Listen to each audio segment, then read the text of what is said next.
Assalamualaikum warahmatullahi wabarakatuh. Perkenalkan, nama saya Ani Bonita dengan NIM 2214222. Oke, di sini saya akan mempresentasikan tentang perseroan terbatas dengan tema perusahaan berbadan hukum dengan dosen pengampu Ibu Yani Agus Priyani, ME. Oke, perseroan terbatas. Apa sih yang dimaksud dengan perseroan terbatas?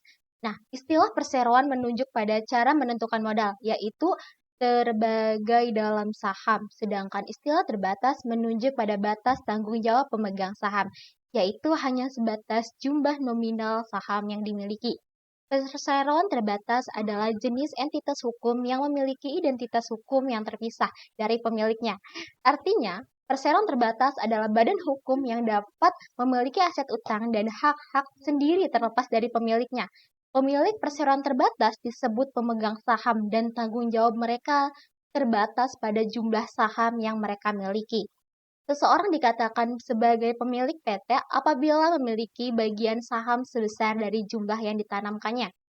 Nah, sesuai dengan Undang-Undang Nomor 40 Tahun 2007 yang membahas mengenai perseroan terbatas, dikatakan bahwa perusahaan berjenis perseroan terbatas adalah suatu badan usaha yang berbentuk badan hukum yang didirikan berdasarkan perjanjian dan melakukan kegiatan usaha dengan modal dasar yang semuanya mencakup dalam saham atau disebut juga dengan modal sekolah. Oke, pendirian perseroan terbatas. Nah, prosedur pendirian perseroan terbatas di dalam Undang-Undang Nomor 40 Tahun 2007 tentang perseroan terbatas diatur di dalam pasal 7 sampai dengan pasal 14. Menurut pasal 7 ayat 1 Undang-Undang Nomor 40 Tahun 2007 tentang perseroan terbatas dikatakan bahwa perseroan didirikan minimal oleh 2 orang atau lebih dengan akta notaris yang dibuat dalam bahasa Indonesia. Cara mendirikan perseroan terbatas.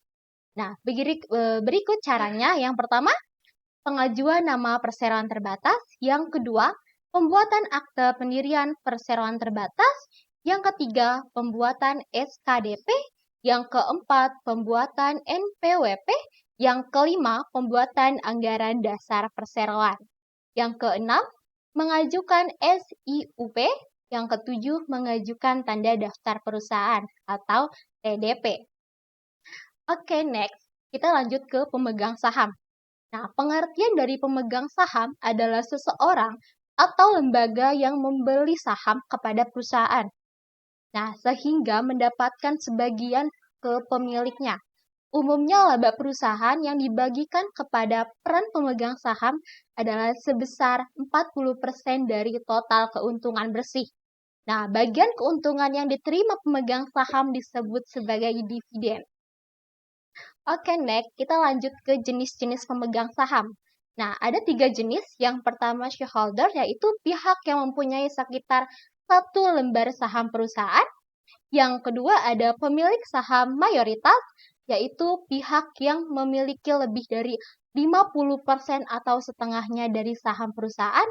Dan yang ketiga itu pemilik saham minoritas, adalah pihak yang mempunyai kurang dari 50% perusahaan. Oke, next, kita lanjut ke tanggung jawab pemegang saham. Nah, dapat dikatakan sebagai kontribusi mereka dalam mengawasi serta meningkatkan kinerja perusahaan. Di antaranya, yang pertama melakukan brainstorming. Nah, dalam memberikan keputusan serta dukungan terhadap kelancaran bisnis perusahaan.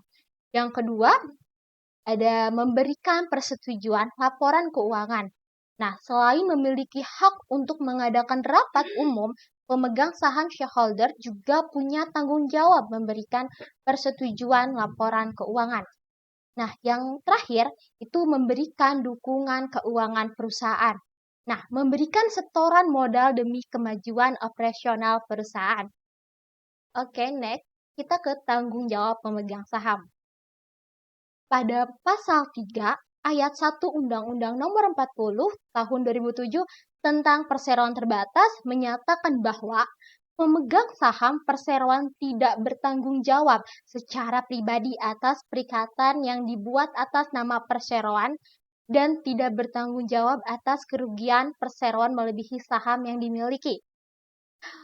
Oke, sekian dari presentasi saya. Sampai ketemu lagi. Dadah. Assalamualaikum warahmatullahi wabarakatuh.